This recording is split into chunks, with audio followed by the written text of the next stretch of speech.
Hello ladies and gentlemen, Big Daddy Top Hat here. Over the last year on this channel I've provided the world with coverage on the Golden Axe games. From this legendary series we have already taken in-depth looks at every game in the Golden Axe Mega Drive trilogy and the high quality arcade exclusive known as Golden Axe The Revenge of Death Adder. Golden Axe is one of the greatest and most iconic beat 'em up series of all time. Right up there with the likes of Double Dragon, Streets of Rage and Final Fight. Today though, we are not going to be looking at a Golden Axe beat 'em up, but instead the franchise's attempt at branching out into the fighting game genre. Whilst this title certainly isn't a game anyone wanted or asked for, how did this stand up in terms of quality against the previous beat 'em up games from the franchise, and how well did it stand up against its fighting game contemporaries of the day? Is this title more than simply a complete embarrassment and a cash grab? Let's find out. This, ladies and gentlemen, is the mad story of Golden Axe The Duel. Yeah! If you are a gamer who is old enough to remember the late 80s and early 90s, you will recall just how important a franchise Golden Axe was. The first title that was released in both the arcades and on the Sega Mega Drive was revolutionary for its time. Makoto Uchida's title, gameplay-wise, was inspired by Double Dragon 2, but was artistically inspired by Lord of the Rings and Conan the Barbarian. This winning combination was the Mega Drive's first two-player cooperative beat-em-up, giving the 16-bit Sega platform a good round of ammunition against their NEC and Nintendo competition. The game's quality immortalised the Golden Axe brand forever, and more decent Golden Axe games would follow, such as Golden Axe 2, which included more of the same classic action, Golden Axe 3, which included a larger lineup of characters and split gameplay paths, and the fantastic Revenge of Death Adder in the arcades that offered 4-player multiplayer and some of the greatest sprite work of its era. Sega's brand was one of the world leaders in the genre. Despite being world leading in its designated field, since the release of Street Fighter 2 in 1991, fighting games were quickly taken over the world. In fact, Street Fighter 2 had made such a splash within gaming that it had gained mainstream appeal with this success, all culminating in 1994 with the release of a high-budget live-action movie. Fighting games had arrived and they were here to stay, whereas interest in the beat-em-up genre seemed to be slowly diminishing over time. When we consider that fighting is a key element within beat-em-ups anyway, a jump for Golden Axe to the fighting game genre in many ways made logical sense considering that games of that ilk were so popular. After the commercial success of Street Fighter the movie, Golden Axe The Duel was released in 1995. The game would initially be released in arcades exclusively in Japan on a Sega Titan video board. The Sega Titan was a clever name for this hardware, as games developed to run on the board could be easily ported to the Sega Saturn. When you consider that Titan is a moon of Saturn, the Titan Video was a perfect name for such hardware. After the January 1995 arcade release, the game would make it home to the Sega Saturn in Japan in September of that year, thus meaning that Golden Axe The Duel was the first game from the franchise to be released on a 32-bit home system. The simple plot of this game is set many years after the last war with Death Adder. In this game's story, the magical axe which Gilius Thunderhead used to slay Death Adder is rediscovered. Over time, the powers of the axe have grown further, so numerous warriors fight to obtain this powerful item. This premise provides adequate reason for the characters from this fantasy setting to fight it out for the ultimate prize. A basic story structure that seems to be used in a large number of fighting games we have covered on this channel previously. Golden Axe The Duel allows players the choice of taking control of 10 different fighters. Rather disappointingly, most of these characters have never appeared in Golden Axe games before, so long-term fans of the franchise did not have the opportunity to play as the likes of Axe Battler, Tyrus Flair or Gilius Thunderhead. Most of the true icons of the series are missing, let alone the playable fighters from the game's sequels. Chronologically, this game is set 80 years after the story seen in Revenge of Death Adder. I assume this means most of the beloved characters are simply meant to be dead by this point in the timeline. Surprisingly, whilst being seemingly killed at the end of the Revenge of Death Adder game, rather ironically, Death Adder is the only character still alive by this point in the Golden Axe timeline. meaning that he becomes a playable fighter for the first time in this entry. Basically, Death Adder seems to be a Dracula-like being, rising time and time again due to being an evil spirit rather than a person. In this game's story, Death Adder wants the axe back, which would bring the continent into an age of horror and despair once again. We then have Cain Blade, who is basically an axe battler clone. He seeks the Golden Axe in the hopes to unite the provinces of the continent and end the diabolical plans of his enemies, Zoma and Kill, who we shall get to shortly. Next up we have Milan Flair, a descendant of the famous Tyrus Flair. She is a protector of the kingdom and relies on wind magic to battle her adversaries. Should Milan win the Golden Axe, it would be used to ensure that her kingdom never falls to foreign invaders. Gilius Rockhead is the great-grandson of Gilius Thunderhead. This, the wolf, like his great-grandfather, wields an axe and plans to stop Death Adder like his family member before him. Zoma, as mentioned earlier, is an arch-enemy of Cain Blade. He is said to use the life energies of captured travellers to sustain himself. Zoma served as an advisor to a king before the king banished him due to his unwavering lust for power. The announcement of the Golden Axe's return stirred his lust for power once again. Zoma wants to use the object to rule the continent without mercy. Kill is an elf warrior who wields a lance. His own clan tried unsuccessfully to get rid of him, the last time by encasing him in ice. After Death Adder's revival, the villagers notice he was no longer entombed in ice. They fear it's possible for Kill to gain revenge, especially if he obtains the Golden Axe. Doc, as his name suggests, is a healer, but resigned from his position in a school to seek the Golden Axe, stunning the citizens from his island. He is reportedly the first person ever to quit his college position, but promises to bring the Golden Axe back to the province, causing mixed feelings where he is from. There is then Jam, who was a baby girl who was left behind in her village during a war, who was picked up in the wilderness by a spirit known as Degas. Degas asked the beasts of the land to welcome Jam as their own, so as to thus learn the range of fighting skills from animals. After Degas' passing, Jam seeks the Golden Axe to revive the spirit. The game also includes Panchos from the volcano province of Blow.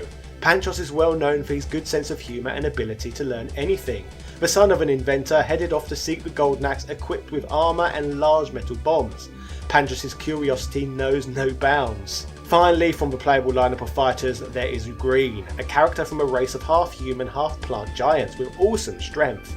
Green is a lone survivor after his entire race was wiped out by Death Adder many years ago. This half-human, half-plant race was attacked by Death Adder's army, and all but one was killed. The lone survivor is Green, who predicted the return of Death Adder and has been preparing for it for many years.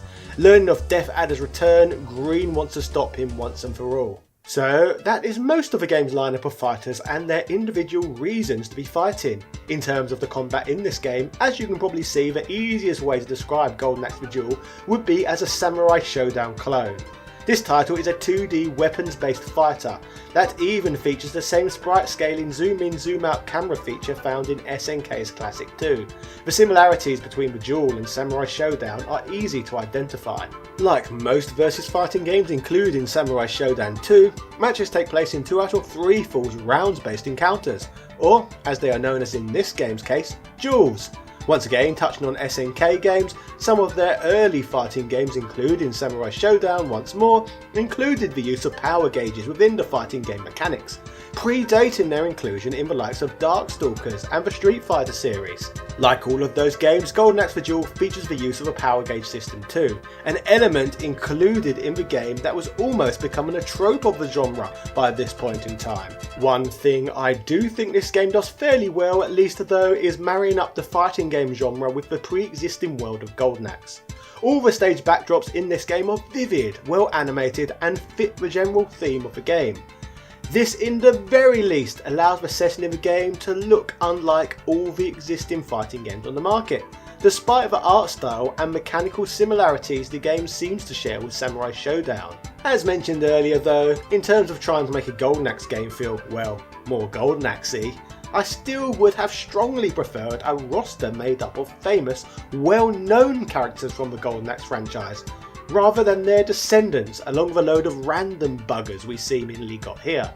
Across the 4 beat-em-up games there was certainly a lot of good characters they could have drawn on, so it's a shame that Sega's AM1 division didn't take advantage of the franchise's already rich history by this point. In terms of the controls, Golden Axe The Duel takes advantage of a Sega Saturn 6-button layout, which can be used to execute a range of high, medium and low punches and kicks. Each player also has a range of unique special moves they can execute via the use of specific button combinations, which can be executed in a similar fashion to the likes of Street Fighter 2. There is no reinvention here in terms of basic controls. Feeding back to the Golden Axe beat-em-ups though, the power gauge in this game is represented as a magic gauge, much like in the classic games from the series. This means that rather than having the gauge fill up by taking and receiving damage like in other fighting games, the magic meter can only be filled by knocking around imps carrying sacks of magic potions, which as you know is a huge callback to the original game. Once fighters have 5 of these potions, the magic gauge will be full, allowing characters to power up. When the power up is activated, the gauge will quickly drain and the character will become stronger whilst it lasts.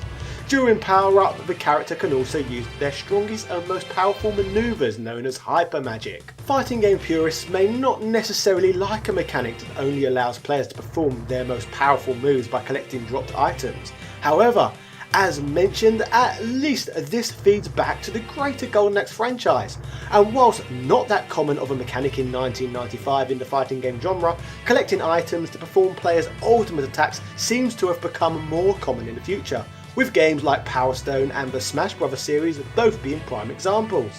If we can consider those fighting games anyway, as is always up for debate. The game offers the bare basics in terms of play modes. There is a versus mode where 2 players can fight one another, and an arcade mode where a single player must run through a gauntlet, defeating every fighter in the game. After defeating most of the game's cast, like in a classic Golden Axe title, an encounter with Death Adder occurs near the end of the game, but this time around he is not the game's final opponent. Instead, this time the final boss is the Golden Axe itself that has somehow manifested into a giant golden armoured warrior. It is said in this game's case that the Golden Axe houses the spirit of a sacred god, who is the final opponent in this game. So I guess overall the best way I would personally describe the Golden Axe The Duel game is a samurai showdown style title featuring an environment and some mechanics such as the magic meter that fall in line with the overall Golden Axe franchise. I guess this game is nothing revolutionary, but nothing drastically offensive either. But what did the critics think of this game when it first hit the market? Let's find out. Maximum looked at this game and judged it to be decent in terms of playability and presentation, but highly criticised the game for the lack of originality it brought to the table. They did not like the potion dropping mechanic either, stating the potion dropping imp mechanic makes executing super moves overly convoluted, concluding in their review that the game was a clear example of competent programmers coding up a lacking concept. Sega Saturn magazine will consider the game to be primitive when compared with its contemporaries on the hardware, in 1995 stating the title would be outclassed by the imminent ports of Virtua Fighter 2 and X-Men Children of the Atom. EGM on the other hand loved the potion dropping mechanic but complained that the game was too overly similar to Samurai Showdown. GamePro hated the title, stating it was a lame fighting game at its best, citing the dull moves, absence of combos, and the difficulty in getting the moves at times to even work. Looking back at the history of the Golden Axe franchise, it is easy to see why so many people were disappointed with Golden Axe The Duel. The first game released on the Sega Mega Drive was not only the first 2-player cooperative beat-em-up on 16-bit consoles, but its graphic style and the world the game was set in made the game stand out drastically from anything that came before it. The game was influential in pushing forward the beat-em-up genre on the whole, particularly on home systems. When it comes to Golden Axe The Duel though, the game did the polar opposite of the original, and rather than trying to stand out in the genre and pave the way forward for the industry, the game just copied already available and established games on home consoles, bringing little content to the table that was either new or original. The game's biggest selling point is probably that it had Golden Axe in the title, which speaks more for the quality of the original Mega Drive game rather than this Saturn fighter. In 1995 there was just more interesting and original fighters on the market than this one, even other fighting games published by Sega themselves, such as the Virtua Fighter series. So it's a shame that Sega used the Golden Axe name as a cash grab, when we all know that employees at the company were capable of so much more. It's quite sad really that the Golden Axe brand was abused in such a way. Like I said once again, it's not that Golden Axe The Duel is a bad game, it is just something that nobody ever wanted. Just imagine how good a Golden Axe beat 'em up could have been on the platform if the franchise had stuck to its roots on the hardware. We could be having a very different conversation today. So, ladies and gentlemen, that was the mad story of Golden Axe The Duel. An embarrassing, shameless cash grab that could have been so much more if the franchise had remained true to itself. Let me know down below what you thought of today's video. And what do you think of this game? I'd be curious to hear your opinions on the matter. I have plenty of videos, including many covering the Golden Axe franchise for you to go back and view on this channel. So, if you like what you saw today, do not forget to like, subscribe and ring that notification bell to never miss one of my uploads. Huge thank yous and shout outs go out to all of the wonderful people who back this channel over on Patreon. Huge thank yous go out to Sebastian Velez, Carl Johnson, The Murder of Crows, Heo Paula Lopez, Joseph Rasmick, Doug Perkins, BXL Gotham, Normal Guy, Rowan Dinched, Evan Balder, Philip Manth, Camber Rambo82, Azrael Warakai, Keith Ferguson, Dropkin Varela, Prince Knight, Michael Cullix, Ago, Jordan Durant, TOG Driver, Angel Light 85, Alethea Swanson, Timothy W. Haskins II, Nick Daniels, Princess Zala, Carlos Domingos, Sponge Matt B, Glenny Glenn, Daniel Daly, Computer Man, House of the Ted, Gary Pinkett, ECU Professor, Aaron McNamara, Instant Gratification Monkey, Man Shovel, James Bishop, JB, Posty XL, Michael Hall, Bubba Kitty, Ron Stud, Hootie McBoob, Langston Miller, Noob, Casey Wright, Zai, Brian Barry, Chris Margarine, Stephen Lewis, Sarah Powell, Flaming Renee, Sarai, H. Al Sarai, Marvin Araliga, Chris Cool, Adrian Hannington, Bernard NG, Marco Soto, Richard Stu Stewart, James McDonald, Crazy Yarl, Hans Christian Time, Lord Soundwave, Dan Van Darn, Adam Casting, Gregory, Smaray, Rick 67, Louis Vion, John Bates, David Bell, Angry Little SOB, Mike Bruno, Chris Fisk, Ivan M, Paul Elliott, Mean Machine Dean, Antonio Rodriguez, Craig Jenkins, Tom Elliott, Retroverse.com, Since Spaces and Andrew Bazansky. Thank you all so very much.